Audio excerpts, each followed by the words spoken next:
Assalamu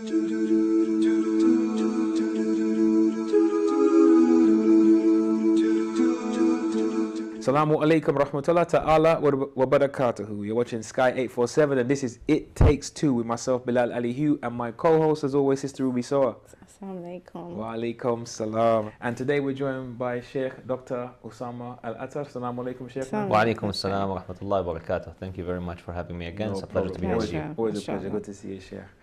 And as you know, this is a program where we explore the challenges which naturally occur in marriage and try to help you come up with ways to live and love more effectively.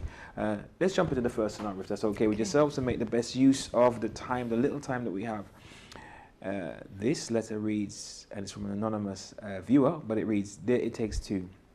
My husband is a wolf in sheep's clothing. Within the community, he is known as a pious one, but in reality, he is a devil's minion. I've been married for 18 years to a man who has so many mutters that I've lost count. I'm frustrated and disappointed. As awful as it sounds, I can't help but feel resentment not only to my husband but also to the religion and the Muslim community for accepting this as the norm. I explained my situation to my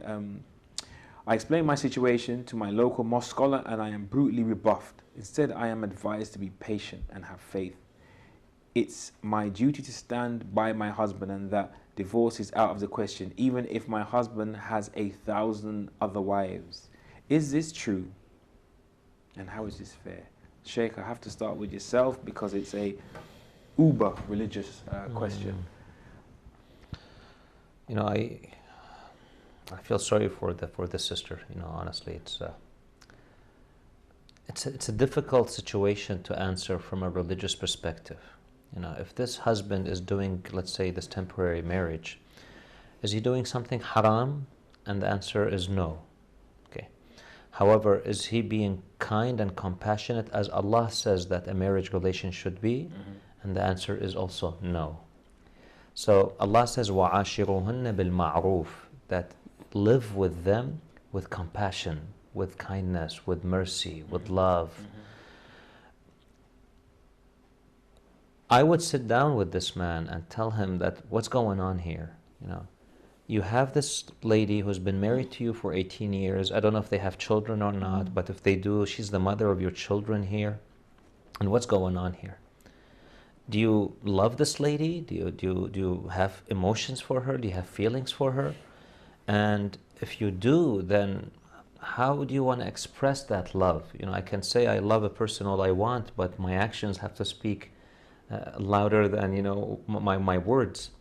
So I would actually sit down and try to talk to this man and figure out what's going on here.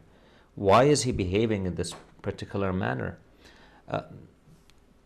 There has to be a sacrifice in marriage. There has to be a compromise in marriage, because I mentioned this in one of the earlier episodes that we've had. Marriage is not about my way or the highway. Marriage is about our way. So if something is bothering my wife, I need to sit down and really have a discussion about it, figure out a solution that will hopefully make both of us happy about it. And if the wife finally, you know, reaches a conclusion that, you know what, this is not really working out, he does not want to change his behavior and his attitude, then she has a right to actually seek divorce. Now, I understand she's tried. In this particular case, it may not have worked out. I would actually contact the marja' that she follows, to contact the office immediately, directly, and tell them that this is the situation. If you guys want to kind of ask about it, go ahead. I have proofs, etc., etc. And then she starts that process where she discusses with the marja''s office directly, because there is a way out. Okay.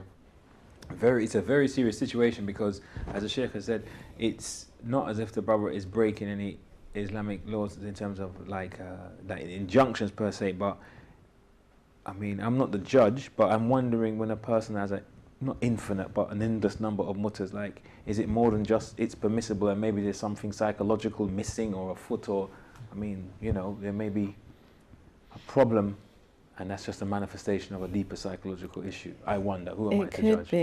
Could be, but I'm pausing because for some reason I want to take the brother's side on this. I don't know why. But, okay, on this program we try and be real and honest and address issues that may be unpalatable for some people. But there are instances where a brother may have certain needs, and I can see people throwing shoes at the television, and rather than telling his wife, because out of fear that it could cause some kind of disruption in the family, especially if there is children, he will conduct his affairs in another way through muta. And a lot of the time, speaking to some brothers, they will say that it's not that they don't want to tell their wives, it's the negative reaction that will come from it. And there are some sisters out there who would rather not know. They know what's going on, but they don't want to... They don't want a small print. They don't want the small print. So what do? Because these brothers will say to you that, you know, I'm wired in a certain way. I do love my wife. We have a wonderful family, etc., and a history there. But I'm wired in a certain way, or, you know, I'm traveling, for example, or various excuses. So what do... Reasons or excuses? It depends on the person and the situation. But I feel that, I always try my best to talk, you know, on behalf of the sisters. But I think, you know, in order to be fair, there is the flip side of things. And that's come to me. So what would the Sheikh advise in that situation? Ruby, I really want to bring the Sheikh in, but I just feel a force coming over me, the feeling that I need to... It's the day, I don't know. What is it? But I feel like I need to defend the sisters in a sense of... The respect that she's lost. Not just a matter of respect and disrespect, but if you're aware as a husband, as a loving husband, that your actions are causing your wife pain, do you need to come to the table to negotiate and acknowledge that? Or is it, that's my right with Allah and khalas? Well, that's why I said give it to the Sheikh. I don't know. Some brothers may have discussed this before they got married, that this is the way they are.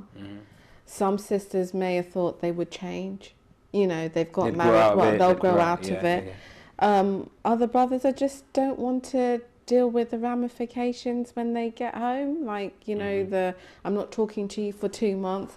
And maybe, you know, they will say men love differently to how females love. We're not like females are together forever and never to part kind of thing. So there is that dynamic that I feel that we need to talk about. Obviously, I think she feels disrespected because there have been numerous people and maybe she's heard about it, you know, gossip, or maybe he's got himself in a reputation. That I don't agree with at all. That's disrespectful to his wife and his children and the community. But I think there's a bigger issue that we need to address. We hand it to the Sheikh. Well, you know, I like the idea of Sister Ruby's here, and it's quite interesting that she's coming to the defense of the man here, you know, and we kind of it's seem a to full be moon, I think, discussing the ladies' perspective here. I go back to sitting down and trying to figure out what is the problem. I'm not saying she's a problem, but what is driving him to this? Was he like this before marriage?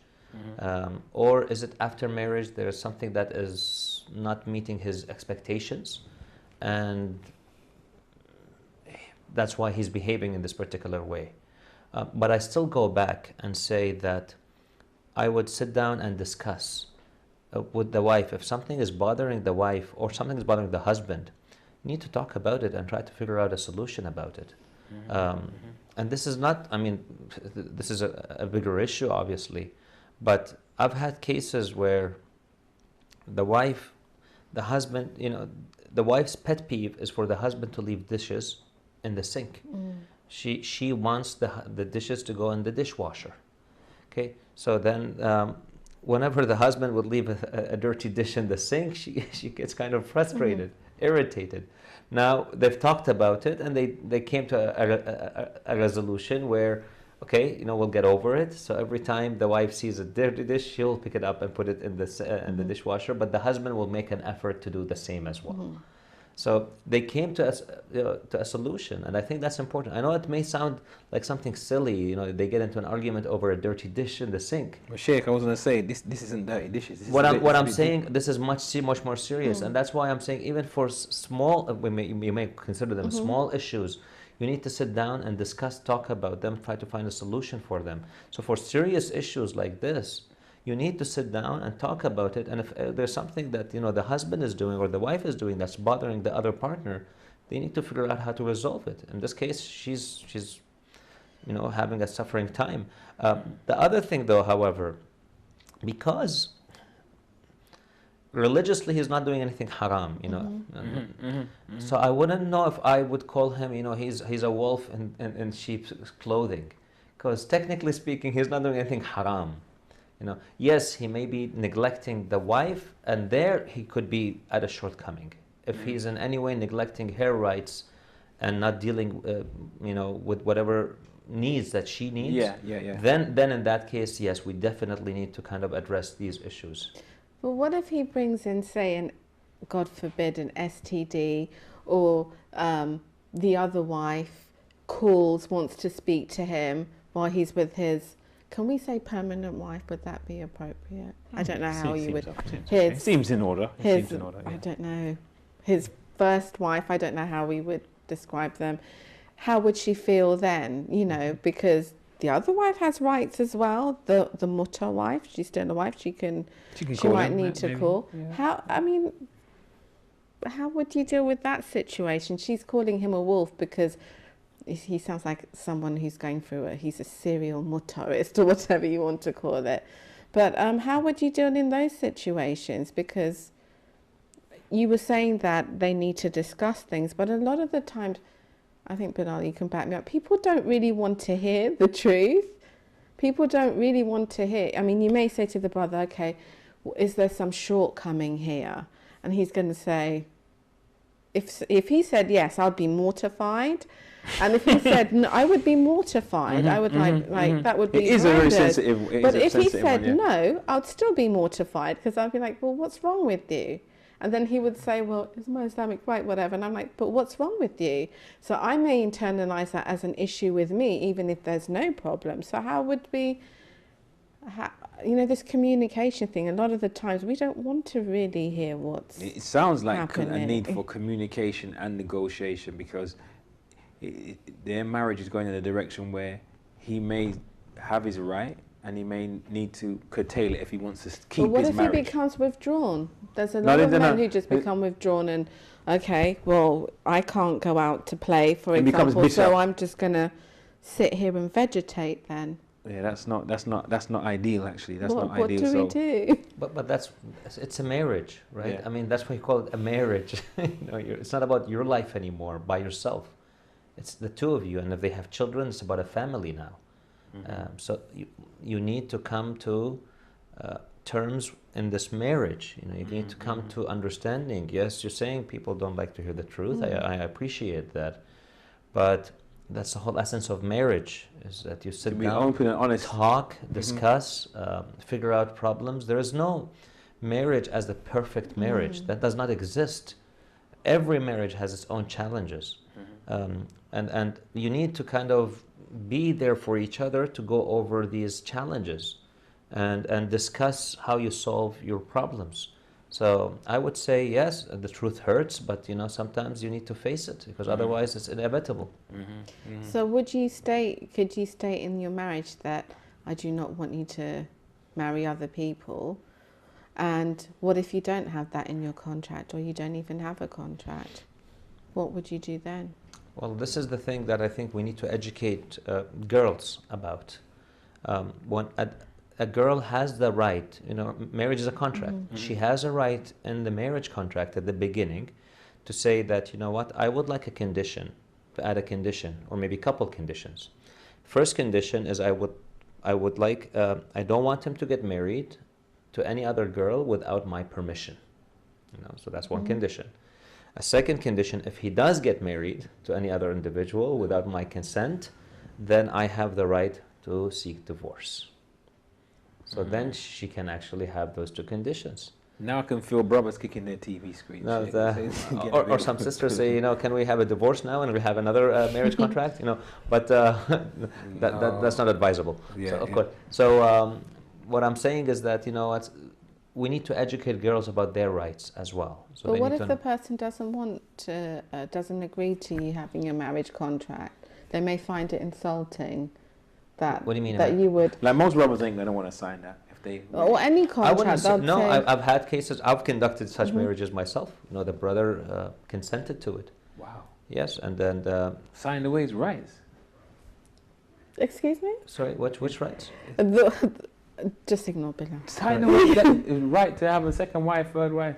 Well, what's Well- wrong with that? well, No, I'm not saying Everybody wrong. I'm wants a surprised. I'm second so or third or surprised. No, fourth I've or- had cases where, you know, men are quite happy with this. But I've also had cases where Masha- I've had cases where I would explain this to the wife. You know, usually when I conduct personally a marriage, I like to kind of explain to the husband and the wife, you know, the potential, you know, husband and the wife, that you have rights to add, you know, conditions to your contract. And there are many girls who would say, no, I'm happy, he's a great guy, I don't want, you know. Yeah. But you got to think, if that's the decision you've made, now you're going to have to understand the consequences that come with this decision that you've just made. And same thing with Very the serious. husband, you know, with the same thing with the husband. If you've made certain decisions, then you're going to have to live with these conditions, with these decisions that you've made. Okay, okay. Only because it's very intriguing. Now, at the same time, I also Very want to intriguing. clarify there is There a you way go. out. There is a way out, you know. So, if, especially for the wife, like I said, if she contacts her mujtahid's office, explains the situation to them, it's not like, you know, she's in prison and she cannot get out of it. There is a Exactly. way out of it. And usually the offices of the mujtahids get involved in these matters and they try Okay. to resolve them. Okay. Alhamdulillah. Alhamdulillah. Only because of time, we'll move on to our next very thought-provoking question, and it's from another anonymous viewer in the UK, and it reads, "Dear ItTakes2, why is there so much emphasis placed on the importance of women being virgins during permanent marriage? This is to the extent that a man can divorce a woman if he finds out she wasn't a virgin before the marriage. I know brothers who have lost their virginity before marriage and marry virgins. Is there no obligation for a man to tell his wife of his past, and does a woman have the right to divorce in this situation?" I'm kind of inferring that the sister means not just that they were a virgin, but they didn't disclose it. I'm assuming that's what she means. I'm not sure. Just not being a virgin is a grounds for divorce, or divorcees could never get married again. Well, you see, in my humble opinion, every marriage, the essence of it is honesty. And you have to have the trust.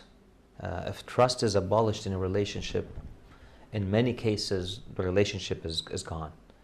So from the beginning, it's important, I think, for the husband, for the boy, and for the girl to disclose that, you know, whether or not they've had past partners, whether they've been married before, and so on and so forth. It's the essence of honesty.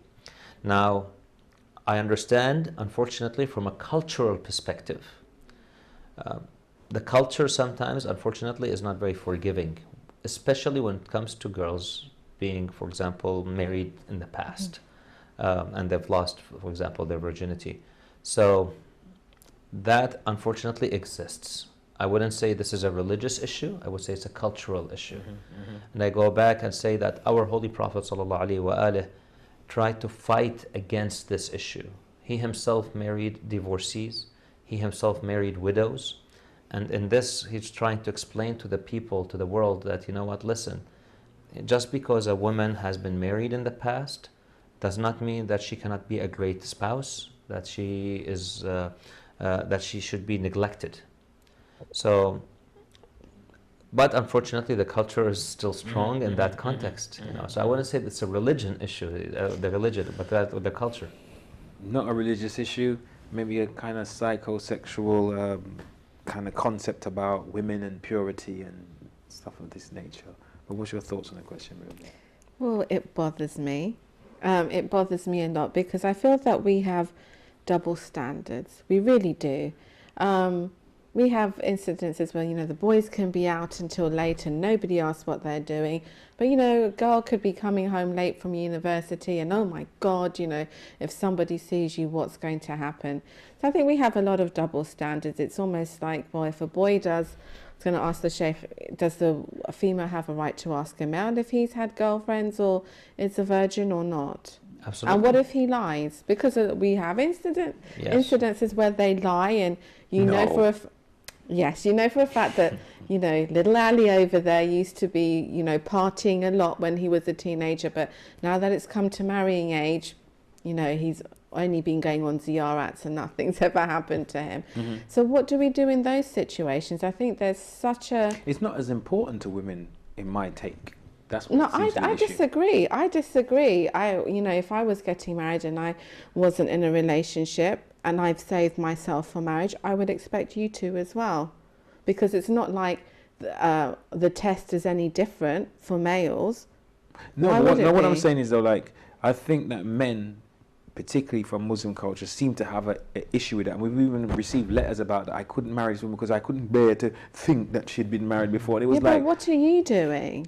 well, What I are you really doing? hear- It's not like I you're haven't the really heard second women coming of... express Sister that Ruby, anxiety. Okay, I have a question for both of you here.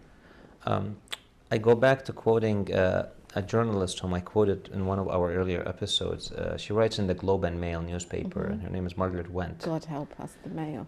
Okay. The Globe and Mail in Canada, it's a Canadian newspaper, actually.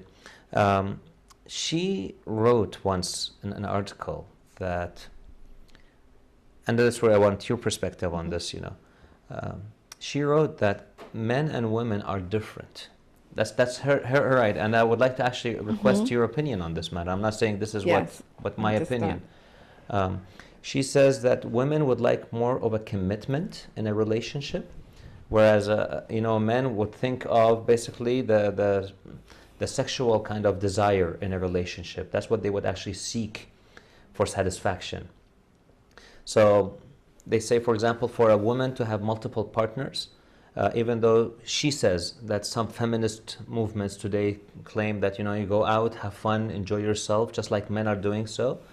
But she says that is not resulting in the satisfaction, let's say, among girls, the way that they would have anticipated, but rather they feel not as happy when they do so. Whereas men, they enjoy it, because their kind of objective in a relationship is different from the girls. And I want to say, does that have any scientific evidence, or is there some reality to this? And maybe if you can help me shedding some light on this.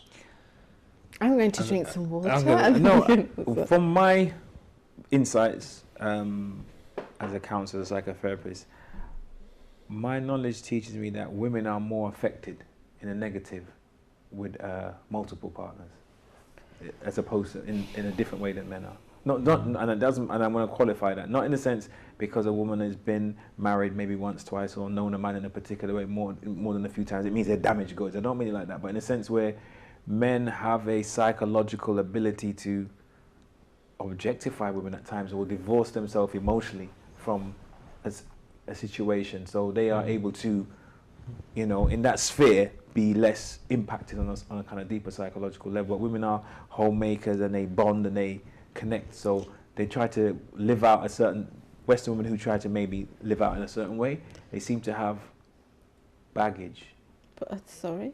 Seem to end up having oftentimes having baggage. And women actually acting out in that way is usually oftentimes a manifestation of some kind of issue why they go down that road. Oh, right, but the male doesn't have a manifestation of an issue. No, the men's wired different from men. No, the male is I not like the think- female, and the female is not like the You male. know what? I think in our lovely, beloved religion, we have a problem with women and their needs. We have a problem with that. It's almost shameful for a woman to say, I have needs, so I'm going to be in a muta. We'll look down upon her. We would. If a guy says it, it's okay. And that's what I have a problem with. I've got a problem with that. That is a double standard. This is what I have. Yeah. Women, we're encouraged to be shy on the outward, and in the inside we're something else. But we can't express that because we'll be judged, and that's what I have a problem with. This lady who wrote this article. There's plenty of women for that. That might be her experience. There's plenty of women that have had multiple relationships like men and haven't thought a thing about it. To them, it's like brushing their teeth or having breakfast. Okay. Next one, today I'm going to have cereal. Tomorrow They I'm going to must have a exist, but croissant. would you say that's the norm?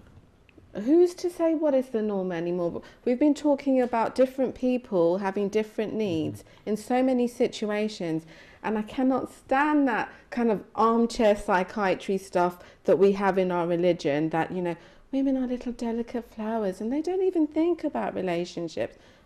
They do. Can I make a correction though? This is not in the religion though. I wouldn't blame it on the religion. Not on the Because religion. we the way believe, we of course, see The it now. taboo is not from the religion, but It's it, the way that it it's exists portrayed. amongst the Muslims. so it exists amongst the as Muslims. especially followers of Ahlul Bayt alayhim salam, we believe that this religion is the most complete, And comprehensive perfected. religion, especially like, you know, the ayah, today I have completed your religion for you and perfected it for you. So it's a complete, perfect package. What you have, unfortunately, happening sometimes is the culture. And that we cannot blame it on the religion. You have some cultural precipitates that's still been through the carried through. religion. Yeah, You I know, agree. and you find some of these precipitates among certain cultures who may not even be Muslim, but they have this cultural kind of precipitates that they carry. And because some Muslims live in these areas, well, that cultural precipitate is also have kind of leaked into them, into their lifestyles as well. And cultural precipitates sometimes are much stronger than religious, For sure. than for religion sure, for itself. sure. That's half So of the people problem. sometimes act out of culture and cultural fears than religion.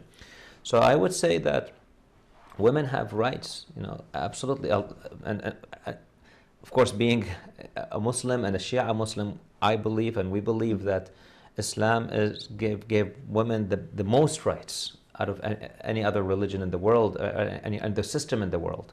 Yes. But it also gave obligations to her and to the man.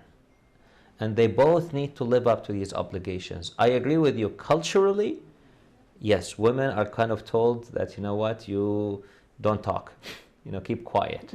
But does that really mean that's the way it is? We have actually a tradition in the, from the prophetic tradition where the Prophet was giving a lecture in the mosque and a lady approached him and she said, Ya Rasulullah, I need to get married. You know, and I have needs, I need a husband. So the Prophet then turned and said, would you accept, you know, a husband who's a good mu'min? Is that good enough a criteria for you? And she said, yes, Ya Rasulullah, as long as he's a mu'min, then I'm happy. So the Prophet turns to one of the companions, one of the people in the crowd, in the mosque, and says, would you like to marry her? And he says, yes, Ya Rasulullah. And so the Prophet conducts the marriage. So go ahead, Sheikh. so it's there, you know, the people, women can speak and talk about But it. we don't. I feel that a lot Who's of stopping these, the women? Because it only is going to change if the women initiate No, it. it's So maybe you're a because- spokesperson or you're using your platform to put that into the public I sphere. feel that a Because it lot will of only what- change. Sorry to cut you, but I'm saying that it will only change if women, sisters, take a stand to make it change. It's not going to change on behalf of men gaining that insight. I think, you know, In a lot abstract. of the times, this Sheikh speaks so eloquently, mashallah, and people don't register that in their everyday lives. They think it's, oh, yes, it's lovely, but they don't incorporate it in their consciousness. And that's what bothers me, that there's always a wall that sisters have to go through. You know, you can't say you have needs. Oh, you can't do that. You know, people will get you'll get a reputation. You know, even asking your brother, I was going to say, if I was getting married, and I would want to ask the brother, well, what life were you leading? Did you have girlfriends? Because that would matter to me. For me, maybe I don't want to be with somebody who's had 50 other girlfriends. Another sister might think, oh, great, he's had experience of the world. He's got it out his system. Now he wants to get married. But I think women have to be encouraged by their sheikhs and their religion to, you know, take on that ownership and control of where their lives are going to. And that's my problem. This thing about virginity is equated to piety. It's not always the case. I've known so many sisters in chadors that are the worst people ever. And I'd rather not see you in a chador and know what I'm getting. No, I not that I wouldn't recommend say that. I knew that wasn't the gift. I'm not saying that, but at least I'm saying I know what you stand for. Yes. That's what I mean. But I metaphorically. I concur for you with you what you said about virginity does not equate to piety. Of course not. I mean, or the lack of, let's say, because I mean, if someone gets married in a marriage relationship, that's marriage. I mean, so it could be a very pious individual. In fact, that's why he's getting married, because he doesn't want to do something haram, or that's why she's getting married, because she doesn't want to do something haram. So she could be the reason she's getting married. She's getting married because she's pious. So you cannot accuse her that, you know what, just because she's lost her virginity, let's say, that she's not pious. So that's where we need to kind of educate people about. Yeah, they definitely would appear. We'll run out of time. But all I can say is that basically it is then up to the husband, and that's where the education needs to come from.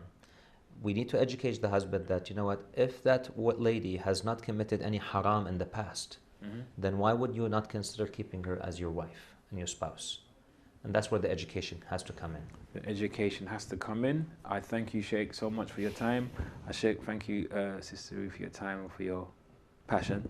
And I hope that we triggered some more conversations that need to happen in the community about sexual intimacy and things of this nature, and trying to break down some of these taboos. Yes. And thank you for staying with us for the duration, and we hope to see you next week. It's always a pleasure. Until next time, assalamu alaikum wa rahmatullahi ta'ala wa barakatuh.